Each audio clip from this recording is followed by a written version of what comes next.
Today we're going to start with a review of some Algebra 1 properties, and these are properties that pertain to real numbers. Again, A, B, and C, all the numbers represented in this list of properties, they're all real numbers. You may need to refresh your memory that real numbers include irrational numbers, rational numbers, integers, counting numbers, and whole numbers. Alright, our first property is the reflexive property, which says that A is equal to A. Now, anything is equivalent to itself. That's a very obvious statement, but without it, the whole system of mathematics would not work. So anything is the same as itself. That's the reflexive property. We just need to learn its name. Symmetric property says that if A is equal to B, then B is equal to A.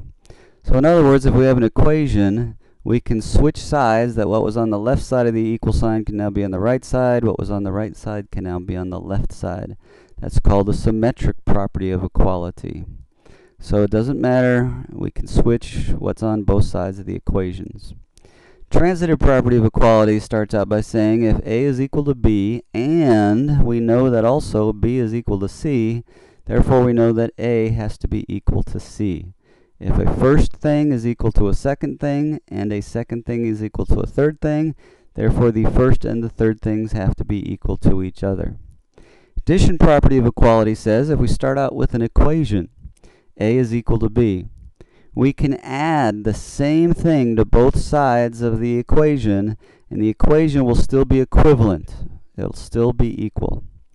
The multiplication property of equality is a slight variation on that. We start out with an equation where the left side is equal to the right side, and we can multiply both sides of the equation by the same number, and the resulting equation is still equal or equivalent. So let's try to put some of that into practice. Let's take a look at some properties of equality. We've got the list up here. For example, 1a, we say y plus 7 is equal to 10. What's the reason we can say 2 times y plus 7 is equal to 20, which by the way is 2 times 10. If you look at that for a moment, look at this list of properties of equality, you'll notice, yes, all we did is multiply both sides of the equal sign by 2, so that's the multiplication property of equality. Let's look at example 1b. If x is equal to y plus 3, and we know that y plus 3 is equal to 5, therefore then that x is equal to 5. A first thing is equal to a second thing. A second thing is equal to a third thing. Therefore, the first and the third items are the same. Yes, from our list, that's the transitive property of equality. Alright, and then example 1c, if A is the same as B plus C, therefore then B plus C must be the same as A. If you look to see what we did here, all we did is take what was on the left side of the equal sign, put it on the right. Take what was on the right side of the equal sign, put it on the left. So therefore, that's the symmetric property of equality. Alright, let's look at a few more properties for real numbers. We have something called the closure property. What the closure property says, and that, by the way, we're going to focus on for addition and multiplication. It says if A and B and C are real numbers, when we add two real numbers, the end result is also a real number. When we multiply any two real numbers, the end result is also a real number.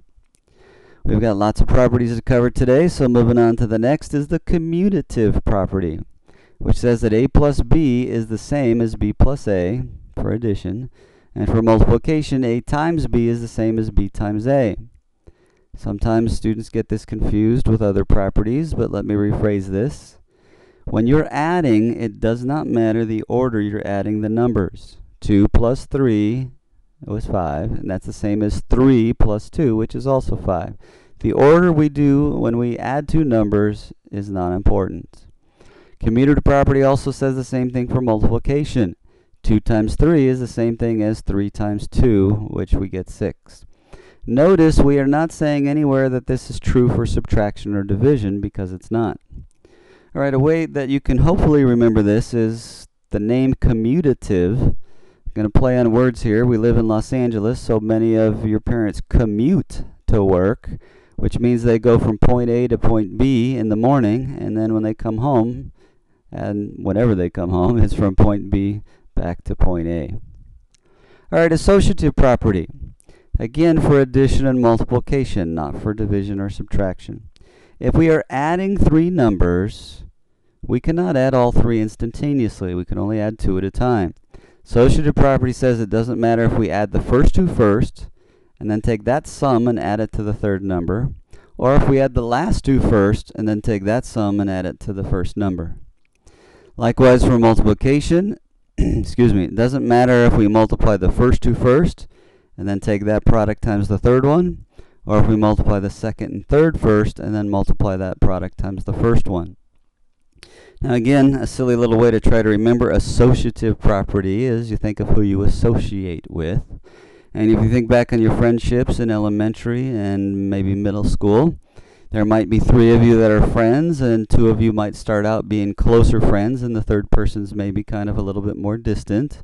Inevitably, there's some kind of conflict along the way, and the other two get to be closer friends, and the first is a little more distant. So it's who you're associating with. That's my silly way to help you remember the associative property. We've got the two identity properties for real numbers, and if you add anything to 0, 0 does not change your original quantity. So a plus 0 is a, 0 plus a is a. Doesn't matter the order we add, that's the commutative, but adding 0 does not change your original number. For multiplication, 0 is not the identity, it is 1. So 1 times anything does not change that number, or anything times 1 does not change that number. So again, it doesn't matter the order we multiply the 1 times the a. 1 times anything is that original anything. This will be important as we go later through the year. If you remember, when you have fractions, you're trying to get a common denominator. You need to multiply that original fraction by 1, but you get a different looking fraction, but it still has the same value. So if you remember that from days past, that will be useful for us this year when we're dealing with fractions that are algebraic in nature or have radicals in them. More on that much later in the year. We have our inverse properties. Inverse properties. The inverse of addition is subtraction, and we sometimes call this the property of the opposites.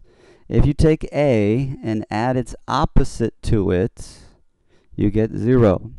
If you take a and add its opposite to it, and again the order doesn't matter, you still get 0. So 5, its opposite would be negative 5. 5 plus negative 5 is 0. Negative 5 plus 5 is 0. For multiplication, it's a reciprocal. So a times its reciprocal, which is 1 over a, gives us 1. And 1 over a times a also gives us 1. So here we have the additive identity and the multiplicative identity. Adding opposites gives us 0. Multiplying reciprocals gives us 1. The distributive property. And its official name is distributive property of multiplication over addition. So a is being multiplied by the sum of b plus c. And we all remember this from Algebra 1. You take a and multiply it times b, and then you add the product of a times c. Doesn't matter if the a is in front of the parentheses or behind it here. So b times a is ba, plus c times a is ca. The distributive property. My silly way to help you remember that is if you have a brother or sister and mom or dad comes home and gives $10 to one of them, but not to you, you complain and go, wait a minute, distribute the wealth. Gave them 10, give me 10. So my silly way for remembering the distributive property. All right, it's time to put some of these properties to use. Now, I know you can just add these numbers from left to right in your head, but we're going to try to do that using some properties in this situation. So there's our numbers, and I'm going to take these two, 11 and 13, and change their order. So I'm going to group them by putting parentheses around them. Now I can say, well, 7 plus 13, well, that's 20. 11 plus 19 is 30. 20 plus 30 is 50. I know you can probably add that just as easily from left to right. But to illustrate some of the properties, we change the order of addition, so that's commutative. We put some parentheses around here to group them, that's associative. And then we added our results, and 20 plus 30 is 50. All right, example 2b, 26 plus 8y plus 14. Well, let's change the order of the 8y plus the 14. Changing the order of addition is commutative property. We did that because 26 and 14 are called like terms from Algebra 1, which means I can combine them. Putting parentheses around them is the associative property. 26 plus 14 is 40, and 8y contains a variable. Those are not like terms, so you'll remember from Algebra 1. That's as far as we can simplify example 2b. All right, let's take a look at example 3. We're multiplying 16 times the monomial 4xy squared times the monomial 5z cubed. Now let's rearrange this. 4 times 5, let's bring those together, changing the order. And then again for multiplication, that's commutative. Putting parentheses around them is associative. And then x times y squared times z cubed. 4 times 5 is 20. 16 times 20 is 320 of those x, y squared, z cubed. So 320 x, y squared, z cubed is my answer for that particular example. All right, let's go through and see if we can name all the steps involved in this particular process. We're going to simplify.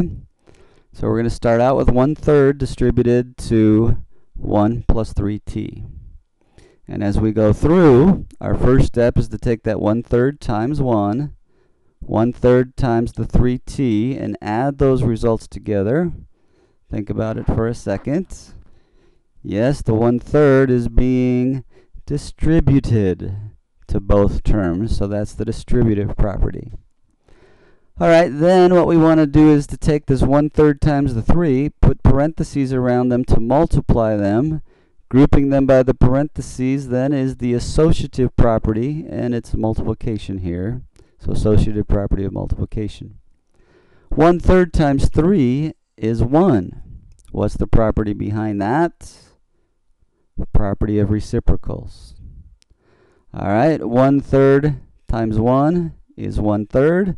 And likewise, 1 times t is t. Property behind that is the identity property for multiplication. And in step 5, these 3 dots, if you remember your math shorthand, is therefore 1/3 distributed to 1 plus 3t is the same as 1/3 plus t. Now, let's look. A first thing equals a second thing. The second thing equals the third thing. Therefore, the first quantity is equal to the third quantity. Yes, that is the transitive property of equality. All right, and that's our look today in Chapter 1, Section 3 of Algebra 2 at properties.